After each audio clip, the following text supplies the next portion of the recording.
Recently at the Sixth Floor Museum, Gary Mack interviewed Clint Hill, Gerald Blaine, and Lisa McCubbin. During the interview, Hill commented on why he disputed the single bullet theory and believed that Governor Connally was hit by a shot that was fired after the one that hit President Kennedy in the back. From the book and from some of the interviews that I've seen, you were convinced that there were 3 shots. One hit the president, one hit Governor Connally, and the third shot hit and killed President Kennedy. That's correct. Now, you know that is contradicted by the Warren Commission. They concluded that that first shot hit Kennedy and Connally, second shot missed, and struck near a bystander, and the third shot killed him. I recognize that, but 2 of us believe that the second shot hit the Governor Connally. The other person who believes that is Nellie Connally, who was sitting right beside him when he was hit. So I think I'm pretty good company in believing that the second shot hit the governor, and the third shot was a fatal wound to the president. But after studying this film literally hundreds of times, I really don't see how anyone could doubt that both men were hit simultaneously at frame 223.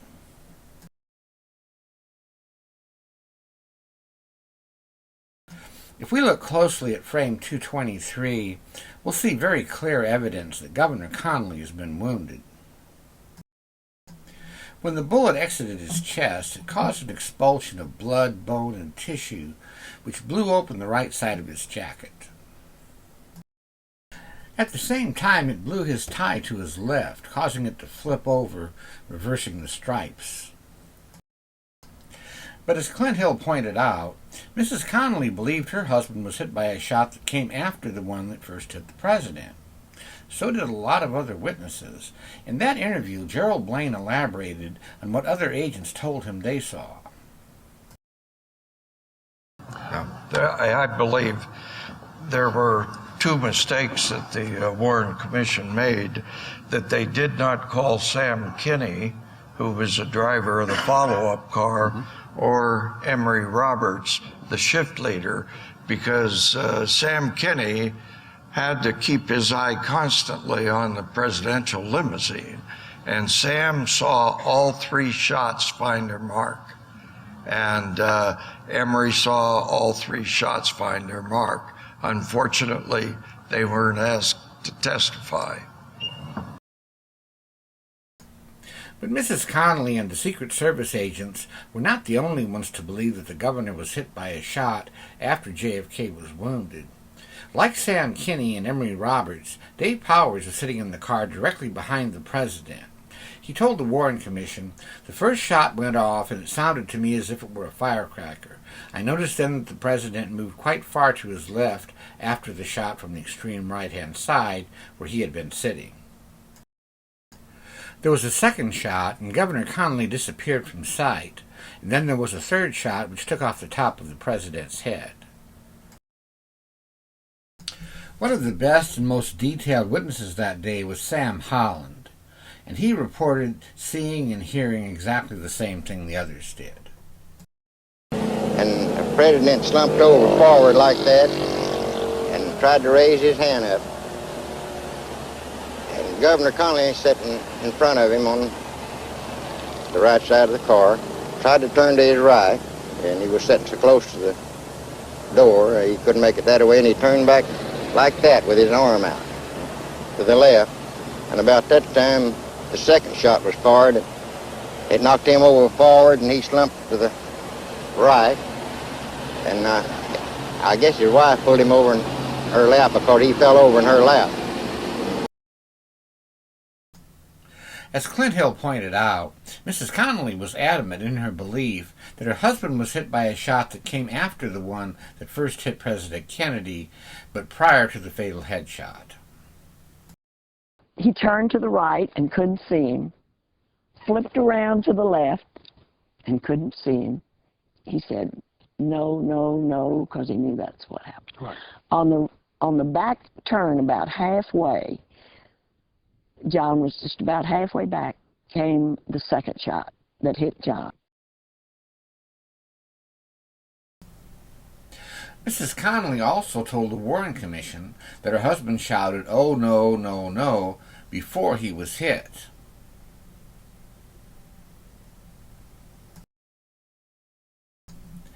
But as the victim, John Connolly knew better, and he stated that he shouted, "Oh, no, no, no," after he was hit. I think both men were hit at frame 223, and the next shot missed, striking the pavement and causing a tiny piece of debris to strike James Teague's face. And in fact, Teague testified that it was the second shot he heard that caused his minor wound. What is more important, however, is that these witnesses proved that there was a shot fired after 223, when one or both of those men were hit, and before frame 313, when the fatal headshot was fired. The math here is pretty simple. Of course, there were 90 Zapruder frames between 223 and 313. The FBI tested Zapruder's camera and determined that it ran at exactly 18.3 frames per second, which translates those 90 frames into 4.9 seconds for the final two shots. Therefore, if Oswald had fired all the shots, he had 2.45 seconds to fire each of the last two. And yet, when three of the FBI's top experts tested Oswald's rifle, none of them fired nearly that fast. Keeping in mind that the first shot doesn't count, it took Killian 4.5 seconds per shot to reload, aim, and fire the weapon. Cunningham needed 3.5 seconds per shot, and Frazier required 3 seconds per shot. Frazier went back to the firing range and managed to bring his time down to 4.6 seconds, or 2.3 seconds per shot. So technically, we'd have to say that it was possible for Oswald to have fired those shots. But to get both of them off in 4.9 seconds, they would have had to have been very evenly spaced. But they weren't. The Warren Commission concluded a substantial majority of the witnesses stated that the shots were not evenly spaced. Most witnesses recalled that the second and third shots were bunched together. And this was the overwhelming consensus of the witnesses who heard the shots. At one point during the hearings, Warren Commissioner Alan Dulles stated, "There's been a certain amount of testimony indicating that there was a longer pause between the report of the first shot and the second and third shots. That is not absolutely unanimous, but I would say it is something like 5-1.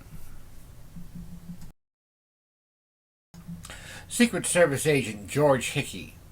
At the moment he was almost sitting erect, I heard two reports, which I thought were shots, that appeared to me completely different in sound than the first report, and were in such rapid succession that there seemed to be practically no time element between them." Secret Service agent Winston Lawson told the Warren Commission, "I heard two more sharp reports. The second two were closer together than the first. There was one report and a pause, and then two more reports closer together."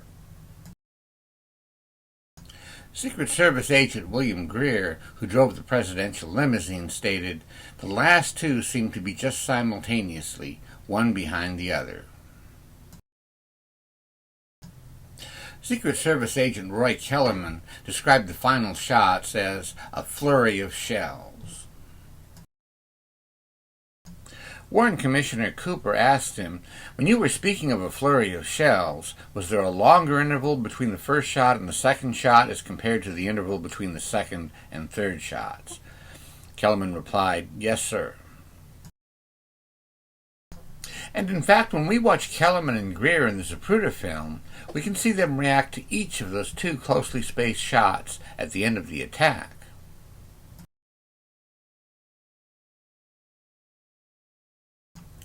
Notice that at the same time that Kellerman's ducking, Greer spins around at enormous speed. And both Mrs. Kennedy and Mrs. Connolly react simultaneously with them. Then they react a second time to the next shot, which was the fatal head wound. Clearly there were reactions to each of the two shots at the very end of the attack. The witnesses were correct. It was the Nobel Prize-winning physicist Dr. Luis Alvarez who analyzed the Zapruder film and determined that Abraham Zapruder was startled by a loud noise at frame 285.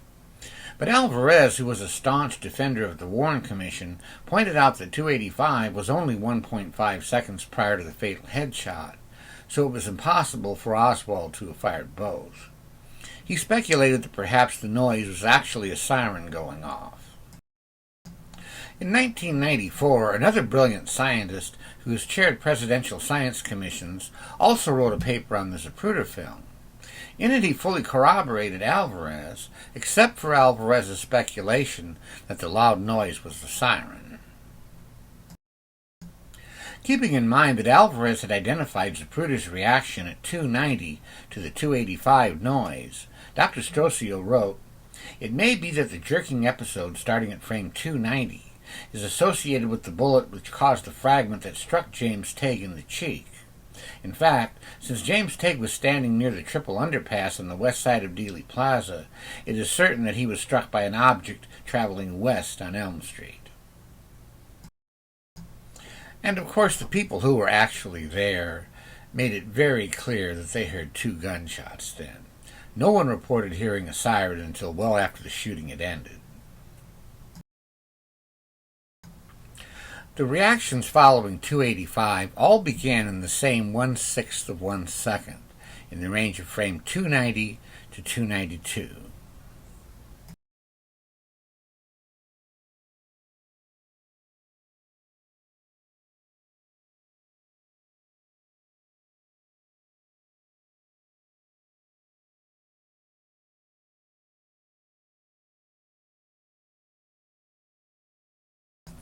In their final report, the House Select Committee on Assassinations cited the research of Landis and Hunt, who proved that reactions to loud gunshots should begin within about 0.2 of a second, or 3.7 Zapruder frames. Since then, other researchers have demonstrated that reaction times can be as much as 1/3 of a second, or 6 Zapruder frames. These reactions all began at 290 to 292. Which means that the shot was probably fired around frame 288, but no earlier than about 285, which is exactly when Alvarez and Strosio identified a loud, startling noise. This was the shot that Mrs. Connolly, Dave Powers, Special Agents Kinney and Roberts, Sam Holland, and many others thought hit Governor Connolly. Whether it did or not almost doesn't matter. What matters is that the two shots at 285 and 313 were much too close together for Oswald to have fired both. This is the Cliff Notes version of what happened then. For example, we aren't even discussing the fact that there were no visible startle reactions to any of the shots prior to frame 285. To examine much more detailed analyses of the attack, click on one of the links at the top of the display. And if you believe nothing else I ever tell you, believe that the only way you can understand this crime is to be totally objective and open-minded. Thanks for listening, folks.